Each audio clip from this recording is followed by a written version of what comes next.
12 जुलाई को IMF के साथ स्टाफ लेवल मुआहिदा होने के बाद बैरूनी फाइनेंसिंग गैप पूरा ना होने की वजह से IMF के 18 सितंबर तक के शेड्यूल में पाकिस्तान शामिल नहीं था। मार्केट में गैर यकीनी की सूरत हाल बढ़ रही थी, मगर आज पहले गवर्नर स्टेट बैंक ने $2 अरब का फाइनेंसिंग गैप पूरा होने का ऐलान किया, जबकि IMF से भी तस्दीक आ गई है। गवर्नर स्टेट बैंक के मुताबिक हुकूमत ने IMF प्रोग्राम की तमाम माली यकीन दहानियां हासिल कर ली हैं। IMF प्रोग्राम के हुसूल में मजीद कोई रुकावट नहीं है।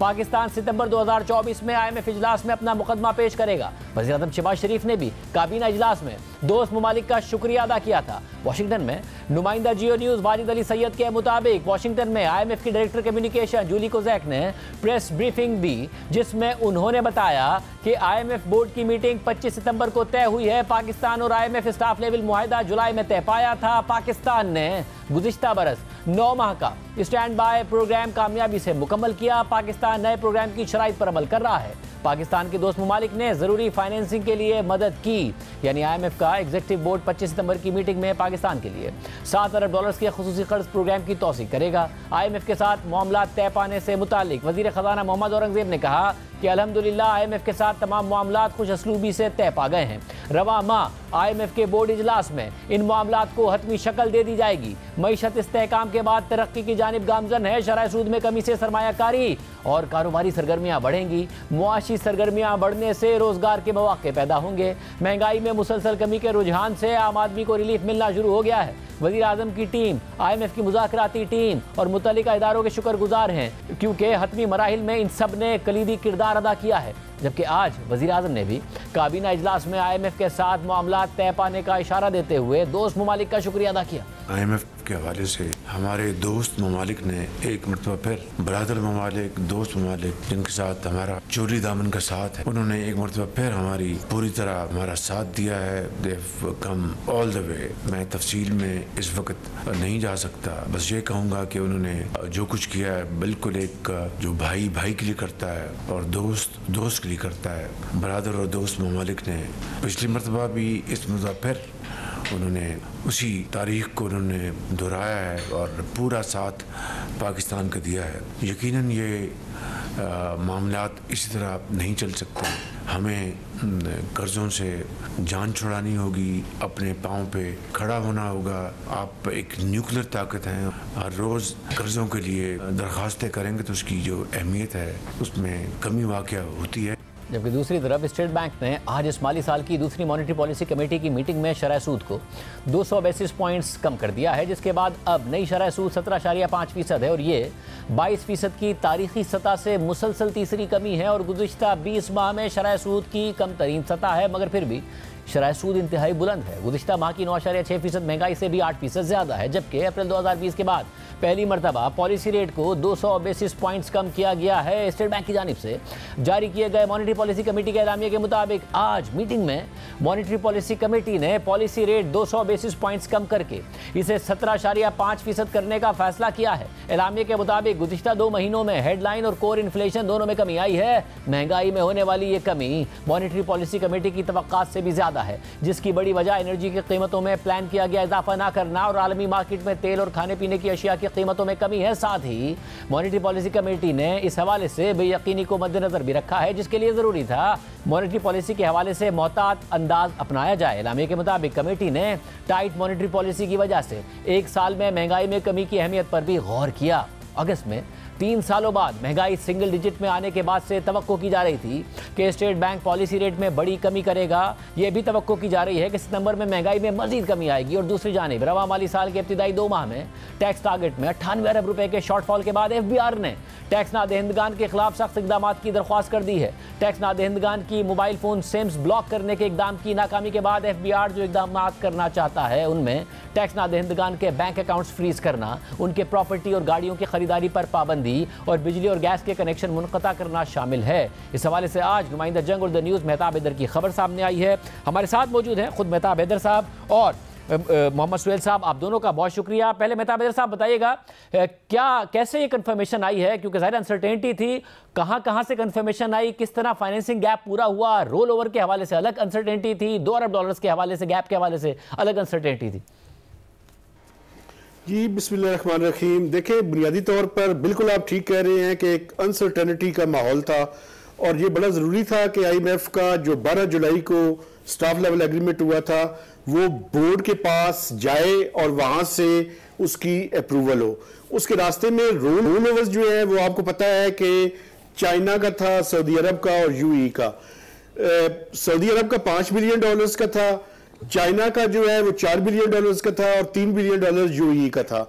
इन तीनों ममालिक ने एक साल के लिए जो है वो रोल ओवर जो है वो करने की कंफर्मेशन की। उसके बाद भी IMF की असेसमेंट ये थी कि $2 बिलियन से ज्यादा का फाइनेंसिंग गैप है, जिसमें $1.2 बिलियन हम सऊदी अरब से रिक्वेस्ट कर रहे थे।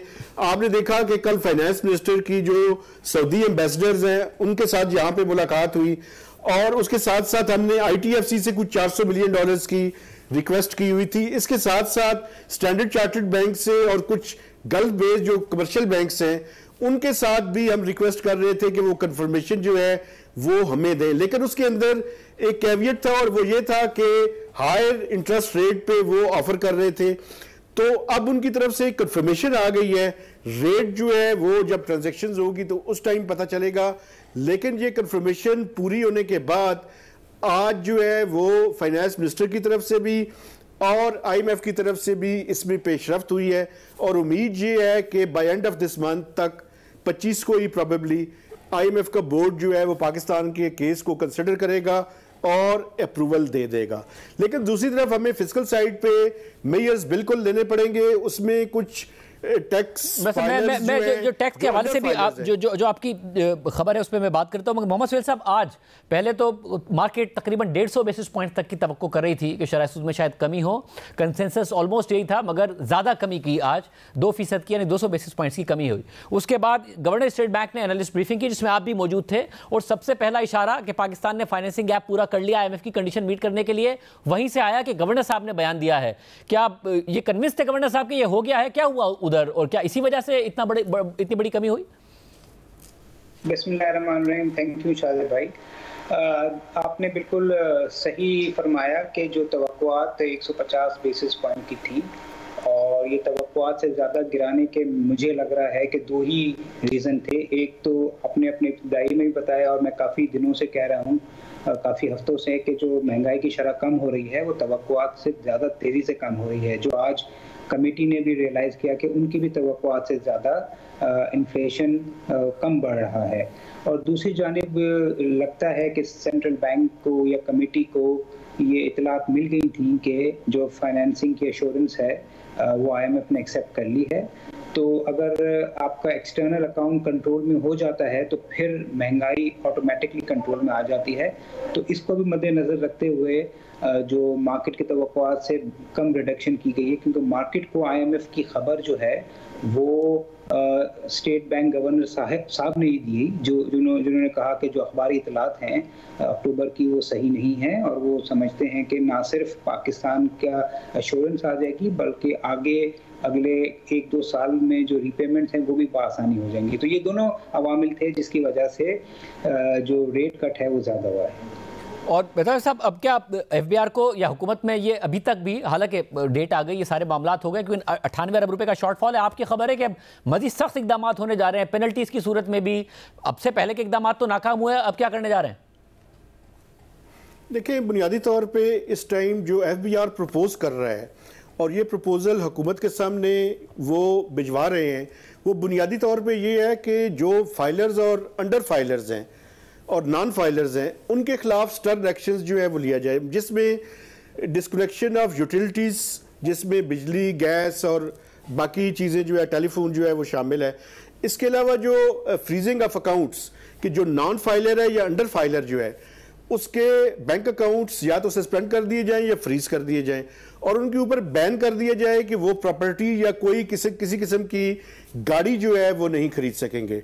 इसके अलावा जो AI है, आर्टिफिशियल इंटेलिजेंस और नादरा का जो डेटा है उसकी इंटीग्रेशन के साथ लोगों को ये पहली दफ़ा इंटीमेट भी किया जा रहा है कि FBR के पास जो फाइलर है उसको भी एक नोटिस भिजवाया जा रहा है और जो नॉन फाइलर है उसे भी एक नोटिस भिजवाया जा रहा है कि अगर आप हमारी मालूमात के मुताबिक आपने ये ट्रांजैक्शंस की हैं, ये प्रॉपर्टी खरीदी है, ये गाड़ी खरीदी है, आपकी इतनी इनकम है, अगर आप टैक्स अदा कर रहे हैं तो बहुत शुक्रिया, अगर आप टैक्स अदा नहीं कर रहे तो आप रिटर्न जो है वो फाइल करें और टैक्स जो है वो अदा करें।